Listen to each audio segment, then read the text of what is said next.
Everyone has precious childhood memories they hold onto. It's not until you grow up when you realize those memories are truly nightmares.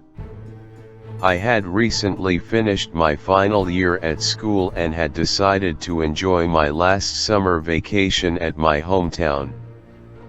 It sounds strange since college is where all the parties and fun summer events are held.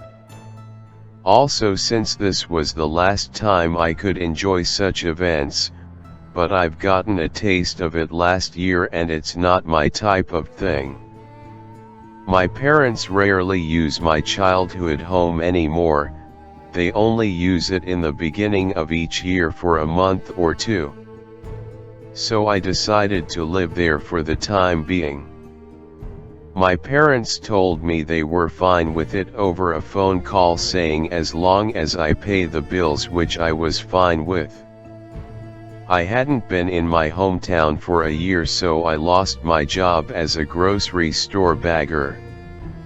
I decided to resort to the newspaper ads since I was too lazy to go driving around town or searching online for one. I flipped through the employment section of the newspaper. Babysitter? No. Exterminator? Nah. Newspaper delivery? Nope. I did a good 5 minutes of scanning until I came across a rather interesting one. It was a job for one of my favorite childhood places, Freddy Fazbear's Pizza. Freddy's was an awesome place that my mother took me to whenever my father wasn't in town or I just behaved long enough to get a special treat. Unfortunately, the job was for a security guard during the night. Not my ideal position, but I just couldn't turn down Freddy. I immediately circled the ad with my pen and called up the pizzeria. They said I could have the job without getting an interview. They just asked for my name, Mike Schmidt, and my age, 23. I was then told that I could start this fall. November to be exact. I was a little surprised. This fall? I began to rethink even working here, but then I remembered all the cash I earned while at my job in college. I'd have enough money to get by a couple months before November. I decided to take the job. Yes. I cheered, knowing now that I have a job at one of my favorite childhood places ever, and that the job doesn't take up any of my time during my day. I then went upstairs to my old room to sleep, knowing I'd be alright this summer and coming winter. The next day, I decided to take a little tour of my old town. I did a good walk down Main Street, went through the community park, and even passed by Freddy's. It was good to look at that place again. I didn't want to go inside because I'm sure people would find it weird for a grown man with no child to walk into a children's place of happiness. Basically, I'd look like a pedophile.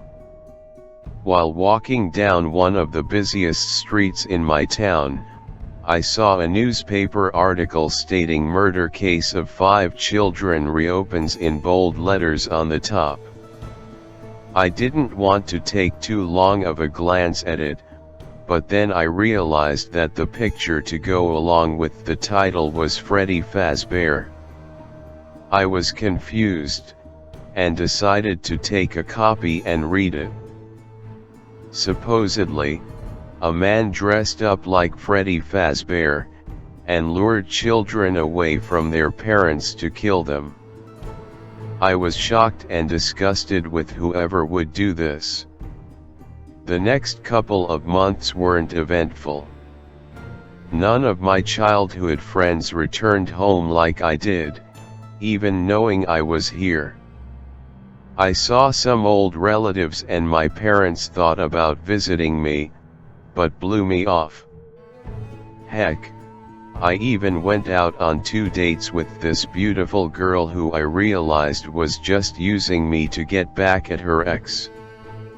I didn't really even do anything special besides that. I just lied around on my couch watching movies and TV shows. Things went on and on like that until November came.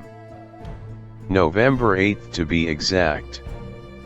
It was my first day on the job. I had little money left, so it was good to finally start getting an income again. Night 1. It was Monday night, and I was about to head out to the pizzeria. I was a bit excited and worried at the same time. Excited because I was starting a new job at one of my favorite childhood spots, and worried because I would be there all night. I was planning on sleeping the whole day to rest up for the rest of the night, but I just couldn't fall asleep. Oh well, I said to myself, not giving it too much thought. When I arrived at Freddy's, a man was waiting outside for me. "Hello, are you the owner here?" I asked. "Who wants to know?" He responded. "I'm Mike Schmidt, here for the night watch job." I said. "Oh yes. How could I forget? Who else would be here at 12 a.m.? He chuckled. "Neighborhood watch," I added, laughing slightly. "Are you the one who's going to teach me the basics?" I continued. "Nah, I'm just the owner, as you guessed. I'm here to just give you a pair of keys to the place. Your mentor left a message for you in the security office. Well, here you go." He handed me the keys. "Remember, your shift always starts at 12 a.m. and doesn't end until 6 a.m.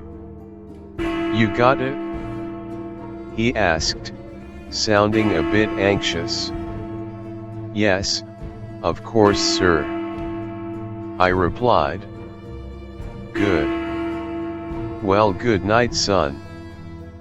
Don't mess this up, or else you're out," he said, walking towards his car.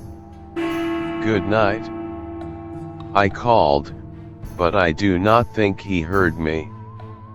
I then opened the door to the place. Fortunately, he left it unlocked for me. Not that it's much of a deal if it wasn't. After all, I had keys. I then looked around the place. A huge sense of nostalgia hit me like a ginormous wave. I then recalled sitting at the party tables with my mother and friends, eating pizza, and watching Freddy and the band sing. I then looked to the stage. There they were. Freddy, Chica, and Bonnie. Oh, how nice it was to recite those names again. After I relived my childhood memories, I then scanned the rest of the building, looking for the security office. My guess was that it was in the back of the building, which it was. I peeked in to see that there was no one in there. I walked into the room somewhat annoyed by the sounds of the rotary fan. I thought about turning it off, but then I realized how warm the room was. I had no choice but to keep it running. I also noticed a little beep sound going off every couple seconds. I located the sound to be a message machine. I pressed the play button. A voice came on. I was surprised and wondered who it was. Was it my mentor? "Hello. Hello, hello. Hi. I'm the old security guard at Freddy Fazbear's Pizza. Hopefully you are getting this message. I need to explain to you what to do. Now, I'm actually finishing my last week here, that's why you're getting my job. I got my hours changed to 8 to 11:30 p.m., since I didn't have to wake up so late anymore. Sorry, that's your job now. Now, let me explain to you the basics so you can get through your first week. Now, on the table you're hopefully at, you should see a tablet. I glanced over the table and saw that the man was right. There was a large tablet with gray trim sitting on the table. I picked it up and turned it on. If you see it, turn it on. The first thing you should see is a camera view of the main show stage, along with a lot of different square buttons on a map. Those square buttons are actually all security cameras that you need to check every now and then to make sure someone or something didn't break into this place. The map is actually a whole layout of Freddy Fazbear's Pizza, so you can get a pretty good idea of where things are. Now, I know what you are thinking. Who in the right mind would sneak into a child's place of fun? People aren't the problem here, it's actually the animatronics. You know, Freddy and his pals. I was confused. I tapped each camera looking around seeing if anything was in the building. There was nothing. What I mean by that, he continued, is that the animatronics get a little quirky at night. They are left in some sort of free roam mode at night for some reason and walk around the whole building. They used to be able to do that during the day, but then there was the bite of 87. Yeah, I don't want to go too deep into that, but let me just say that it's shocking that the human body can survive without the frontal lobe. I was getting a little creeped out now, checking the cameras again to once more find nothing. I'm gonna move on now. Now, the characters here, when they see you, will not see you as a worker because it's nighttime. They'll actually see you as an endoskeleton without its costume on. Now, since that's against the rules here at Freddy Fazbear's Pizza, they'll try to forcefully shove you into a Freddy Fazbear suit.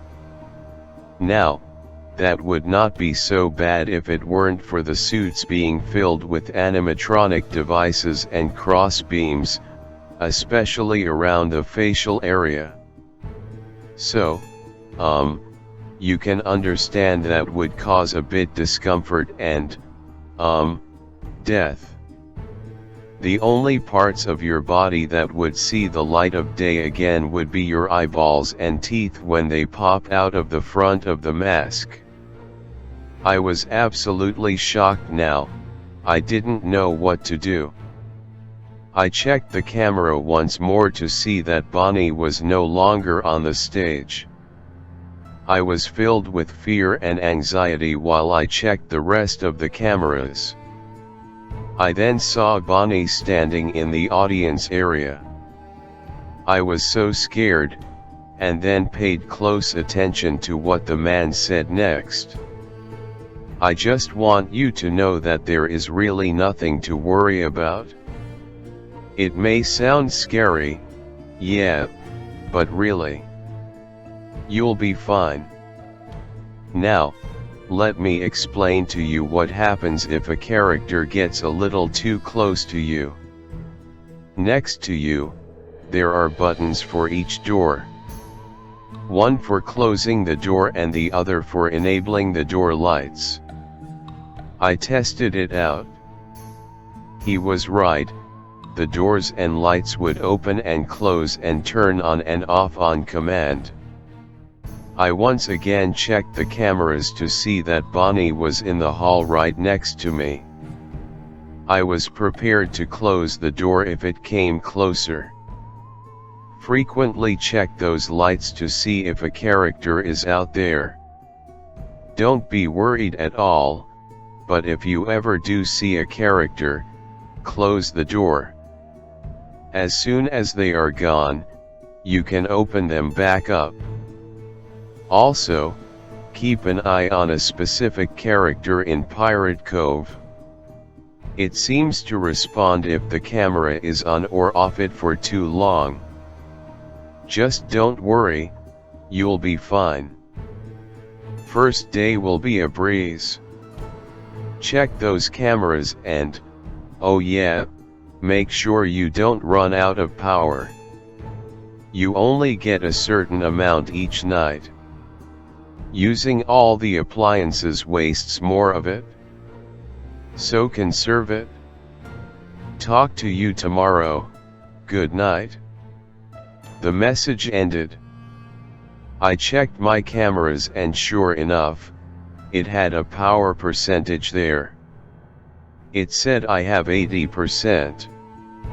Wow, 20% gone in 5 minutes. Maybe it's because I left the screens on all this time. That might be a bad idea. What else did he say? A character in Pirate Cove. I never remembered that place as a child. I then checked through the cameras until I found Pirate Cove. There was a curtain there, but it was closed. I took that as a good sign. I then checked the hall where Bonnie was to see if she was there.